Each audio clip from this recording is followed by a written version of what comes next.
Hi folks, Stan and Bob here, back in Teybidee Park, and this is episode 12, and we're going to do the Acrocanthosaurus Highlands. We're going back to the beginning of the Cretaceous trek, and this is the entry archway. I haven't shown you it earlier because I built this fairly late, and I was trying to give you a sense of the progression of the park as things were added, since I wasn't covering that as a straight up build it. So this was, I think, the second iteration of how I was doing this. And this also appears at the other end where the Jurassic and the Cretaceous meet.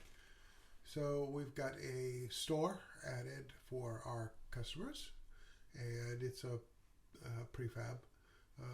This being a challenge game, I'm trying to spend my time on the animals and the habitats more so than the commercial buildings. So we come down the path to a viewing shelter into the exhibit. You can see the Acro sign and the name on the building. So we'll cut down that little path across the front of the building, and so we can go in the other side, mostly to show off the whole spread and set us up for where we're going next. That gateway you saw in the distance just before we turned is the staffway into the Iguanodon Care Building. And looking out through the mesh here, I'm not seeing any dinosaurs. I've got rocks on the other side of the mesh there to make it uncomfortable for the dinosaurs to walk right up to the mesh. I imagine in the real world, if they did get to the mesh, they could push their heads through that mesh and perhaps get a snack. Need to come back and put a few amenities in that building. Haven't done it yet. But coming out this side, we head toward the Acrocanthosaurus Tower, and this is an elevated viewing platform that looks into the length of the exhibit.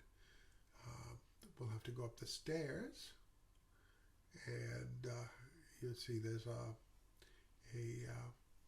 disabled visitors elevator entrance, kind of hidden as an elevator.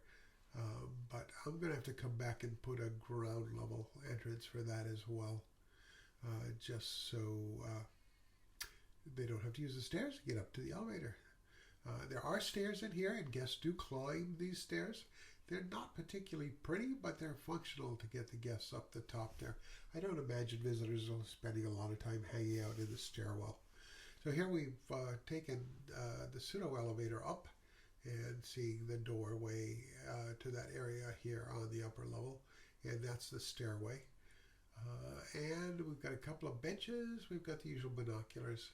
And if we go out to the edge, we can look out into the exhibit. See the large water hole here, which is near the viewing. We've pushed into the exhibit now.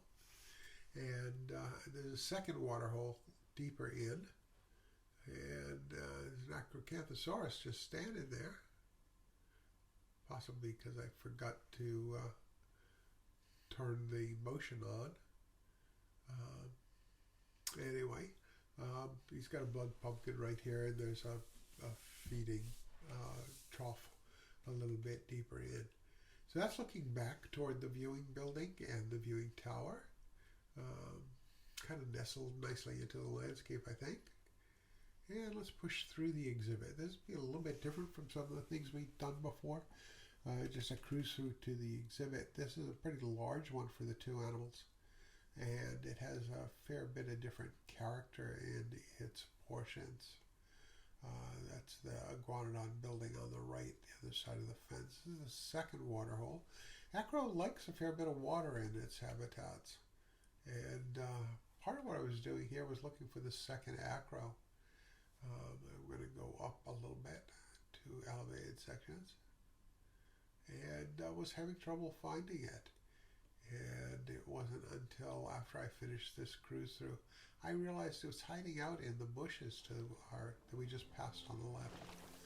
So now we're back to live action, and you're also probably noticing I forgot to hide the user interface for this stuff. Sorry about that. But I got some good motion in the animal, some nice lighting, and decided to leave it just because this new program I'm using doesn't let me crop the image quite as well as the previous one, and it seems to want to do it for the whole of the video, which is problematic. Oh well. That may mean a few more user interfaces where you don't necessarily want to see them. I kind of liked this shot where we cruised underneath the jaw of the Acrocanthosaurus to see the second acro heading for the food trough.